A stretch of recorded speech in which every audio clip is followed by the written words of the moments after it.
আসসালামু আলাইকুম। আজকে আমরা কি পড়ব? আমরা পড়ব আজকে জীবে পরিবহনের উদ্ভিদের শোষণ। এখন জীবের পরিবহন করার জন্য আগে তো এটা শোষণ করতে হবে। তো আজকে আমরা কি পড়ব? শোষণ করার প্রক্রিয়াগুলোকে নিয়ে পড়ব। কি পড়ব? শোষণ করার প্রক্রিয়াগুলো নিয়ে পড়ব। ঠিক আছে? এখন দেখো, উদ্ভিদের শোষণ প্রক্রিয়াগুলো কি কি সেটা আমাকে আগে জানতে হবে। এক নাম্বার হচ্ছে তোমার ইনহাইবিশন।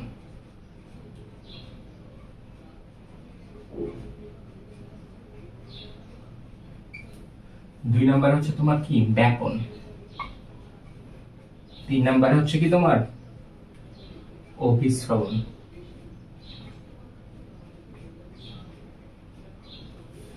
ঠিক আছে? তাহলে উদ্ভিদের শোষণের প্রক্রিয়াগুলো কি কি? এক নম্বরে তোমার ইনভাইবেশন, ব্যাপন আর অভিস্রবণ। ঠিক আছে?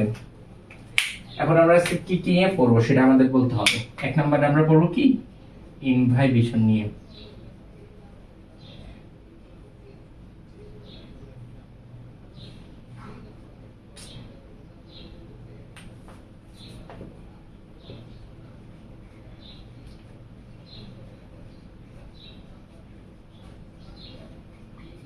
দুই নম্বরে ব্যাপন। তিন নম্বরে কি? অভিস্রবণ নিয়ে পড়বো। ঠিক আছে? এখন আপাতত আমরা সবার আগেই পড়বো ইনভাইবেশন নিয়ে। ঠিক আছে?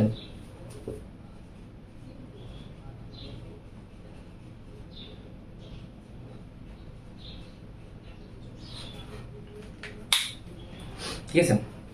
এখন ইনভাইবেশন করে কি? সবাই তো করে না। যদি সবাই ইনভাইবেশন করতো তাহলে তো তিনটা প্রক্রিয়াতে কি শোষণ হতো না। এক এক জায়গায় এক একটা জিনিস কাজ করে। তাহলে ইনভাইবেশন কোথায় ঘটে? সাধারণত তোমার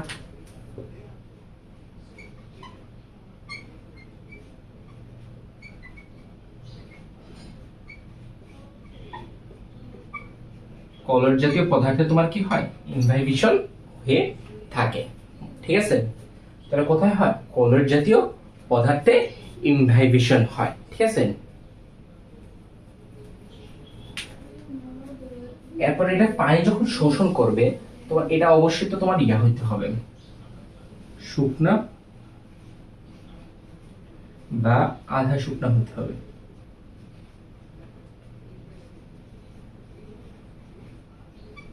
ঠিক আছে? এখন তার মানে কি, আমাদের যদি একটা আসি ইনভাইবেশনের সংজ্ঞা কি, তুমি কি লিখবে এটা বুঝতে হবে। দেখো, ইনভাইবেশনের সংজ্ঞা খুব ইজি। দেখো, কলয়েড জাতীয় বা কলয়েড ধর্মী পদার্থে যখন কলয়েড জাতীয় বা কলয়েড কি ধর্মী শুকনা বা আধা শুকনা পদার্থ পানি বা তরল জাতীয় পদার্থ শোষণের প্রক্রিয়াকে কি বলা হয়? ইনভাইবেশন বলা হয়। আমাদের একটা স্পেশাল তথ্য মনে রাখতে হবে, তা হচ্ছে কি কোষ প্রাচীর ও প্রোটোপ্লাজম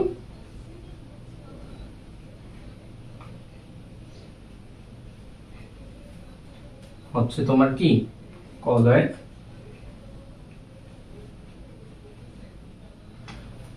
এগুলো কি কলয়েড। ঠিক আছে? ধর্মী কোষ প্রাচীর ও প্রোটোপ্লাজম কি কলয়েড ধর্মী পদার্থ। এই জন্য এরা কি ইনভাইবেশন পদ্ধতিতে কি হয়? শোষণ করে, অবজেক্টিভে আসতে পারে। কথা বুঝতে পারছো? এখন যেটা না পানি শোষণ নিয়ে কথা আছে, এখানে যেহেতু কি পানি শোষণ নিয়ে কথা আছে, এই পানি শোষণ না শোষণ করা নিয়ে পদার্থ বা তোমার দুই ভাগে ভাগ করা যায়। এক হচ্ছে তোমার কি হাইড্রোফিলিক,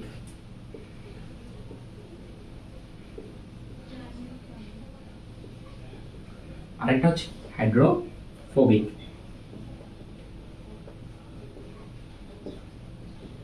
ঠিক আছে? হাইড্রোফিলিক এবং হাইড্রোফোবিক। কারণ কারা হাইড্রোফিলিক আর কারা হাইড্রোফোবিক সেটা তোমার বুঝতে হবে। কারণ হাইড্রোফিলিক বোঝায় তোমার পানি আকর্ষিত, কি পানি আকর্ষী, পানিকে কি করে আকর্ষণ করে। আর অবশ্যই এটা বিপরীত, এটা কি পানি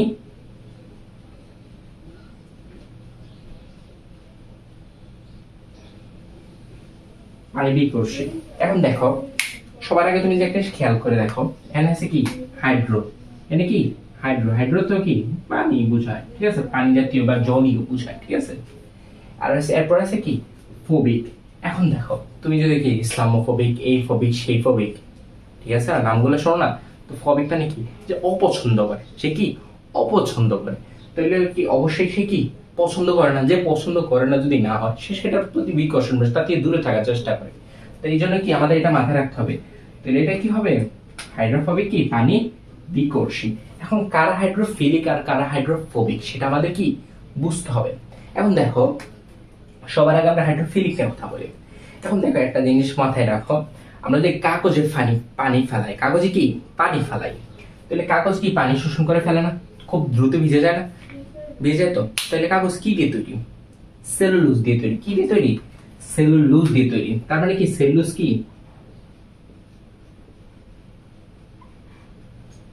সেলুলোজ কি একটি হাইড্রোফিলিক। 2 নম্বরে আসি আমরা। এরপর হচ্ছে কি তোমার একই রকম ভাবে তোমার স্টার্স, এরপরে তোমার কি জিলেটিন।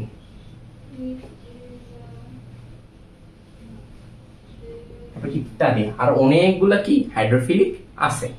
এবার আসি আমরা হাইড্রোফোবিক। এখন একটা জিনিস দেখো, তোমরা যা মাংস দিয়ে খাও, বিশেষ করে ধরো গরু কিংবা চর্বি জাতীয়, গরু, তারপরে তোমার মাঝে মধ্যে হাঁসও চর্বি থাকে, তারপরে তোমরা মাটন যেটা আর কি, ওগুলো যদি খাও দেখবা হাতের ভিতর চর্বি লেগে থাকে। যখন হাতে চর্বি লেগে থাকলে হাত ধুইলে কি হয়, ঠিক মতো পানি দিয়ে কি হয় না, হাত পরিষ্কার হয় না। কেন, দেখো হাতে ছোট ছোট ছোট ছোট পানি ফটা ফটা ফটা ফটা হয়ে থাকে, ওটা পানি দিয়ে কি পরিষ্কার হয় না। কেন হয় না, কারণ কি তোমার চর্বি আমাদের সাথে পানির সাথে মিশে না, এটা পানি থেকে দূরে থাকার কি করে চেষ্টা করে। আবার তেলের ভিতরে দেখো, তেল আর পানি কখনো একসাথে মিশে দিতে পারবা, অনেকক্ষণ করতে হলো আর নাড়তে হয়তো একটা ধরনের একটা সলিবলি, আবার আস্তে আস্তে আলাদা হয়ে যাবে, ঠিক আছে। তো কি এগুলা কি পানি, তার মানে কি তেল চর্বি এগুলা কি পানি বিকর্ষী বা কি হাইড্রোফোবিক। তাহলে আমরা কি লিখতে পারি,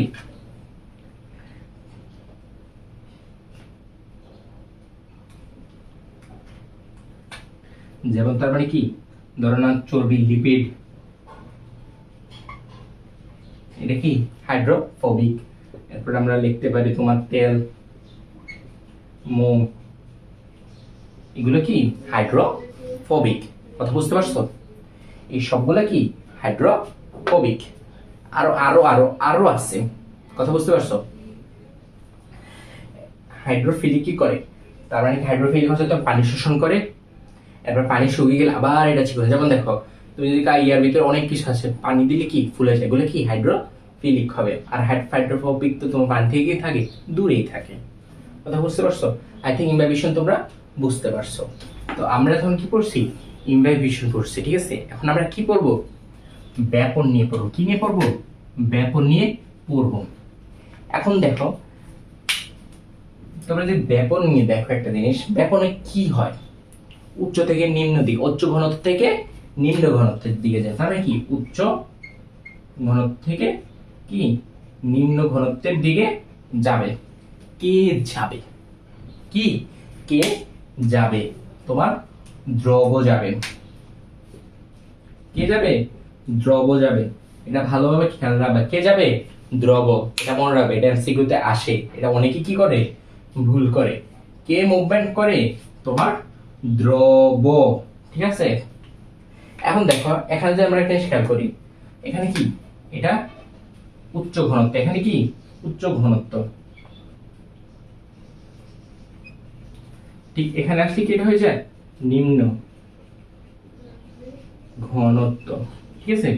তার মানে কি এখন যদি আমরা এটা সংজ্ঞাতে আসি, আমরা কি ব্যাপনের সংজ্ঞাতে আসি, তার মানে কি সবার আগে ব্যাপন কি একটা প্রক্রিয়া, ব্যাপন কি একটা প্রক্রিয়া, ঠিক আছে। তার মানে কি যে প্রক্রিয়া, কি যে প্রক্রিয়ার মাধ্যমে দ্রবণের দ্রবের কি উচ্চ ঘনত্ব থেকে নিম্ন ঘনত্বে ছড়িয়ে পড়ে তাকে কি বলা হয়, ব্যাপন বলে। আবার শোনো দেখো, যে প্রক্রিয়ায় দ্রবণের দ্রব উচ্চ ঘনত্ব থেকে নিম্ন ঘনত্বে ছড়িয়ে পড়ে, ঠিক আছে, তাকে কি বলা হয়? ব্যাপন বলা হয়। তাকে কি বলা হয়? ব্যাপন বলা হয়। এখন দেখো কিছু জিনিস কি এখানে খেয়াল রাখতে হবে, সেটা কি? এক হচ্ছে তোমার ব্যাপন চাপ। হোয়াট ইজ ব্যাপন চাপ? এখন তো ব্যাপন হওয়ার যে প্রচন্ড ক্ষমতা সেটা হচ্ছে কি? ব্যাপন চাপ। এখন যে আমরা সুন্দর করে সংজ্ঞাতে আসি সেটা হচ্ছে কি? একই তাপমাত্রা বা একই বায়ুমণ্ডলীয় চাপে যখন কোনো পদার্থ উচ্চ থেকে নিম্ন ঘনত্বে, কোনো দ্রবণের দ্রব উচ্চ ঘনত্ব থেকে নিম্ন ঘনত্বের দিকে যাওয়ার, নিম্ন ঘনত্বের দিকে কি যাওয়ার যে প্রচ্ছন্ন ক্ষমতা, তাকে কি বলা হয়? ব্যাপন চাপ বলা হয়। আর দুই জায়গা দেখো, এখানে আর এখানে ব্যাপন চাপ কি আলাদা না? আর এই দুই জায়গার ব্যাপন চাপের আর যে পার্থক্য সেটা কি বলা হয়? ব্যাপন চাপ ঘাটতি বলা হয়। কথা বুঝতে পারছো? তার মানে কি ব্যাপন চাপ কি? এখান থেকে এখানে আসার যে প্রচ্ছন্ন একটা কি চাই কিনা, প্রচ্ছন্ন একটা কি ক্ষমতা, এটা থেকে এখান থেকে আসবে, এটা যে একটা ক্ষমতা আছে নিজে নিজে ছড়াই যাওয়ার, ওটা কি প্রচ্ছন্ন, তাই কি বলা হয়? ব্যাপন চাপ বলা হয়। এখানে ব্যাপন চাপ আর এখানে ব্যাপন চাপের যে পার্থক্য সেটা কি? ব্যাপন চাপ ঘাটতি। কথা বুঝতে পারছো? I think you understand all this. Okay. So, এখন আমরা কোথায় যাব? অভিস্রবণে যাব। আমরা কি পড়ব? অভিস্রবণ পড়ব। কি পড়ব? অভিস্রবণ। ঠিক আছে?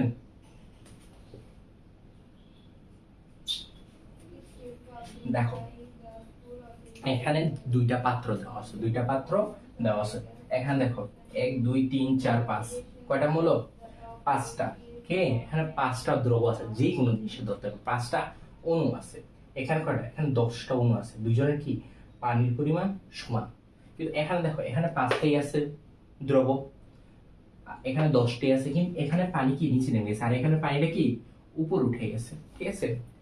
তার মানে এখানে কিসের স্থানান্তর করছে? পানির স্থানান্তর করছে। এখানে পানিটা কি দ্রাবক, পানিটা কি দ্রাবক।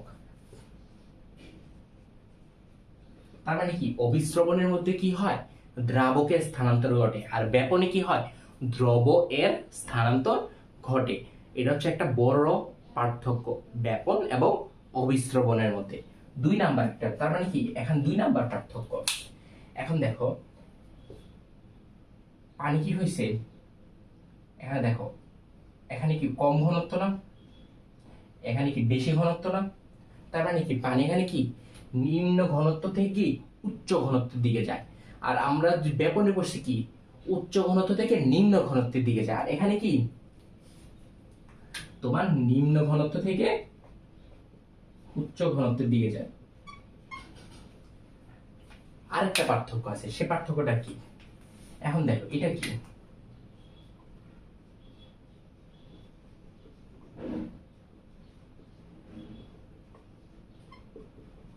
বৈষম্য ভেদ্য পর্দা।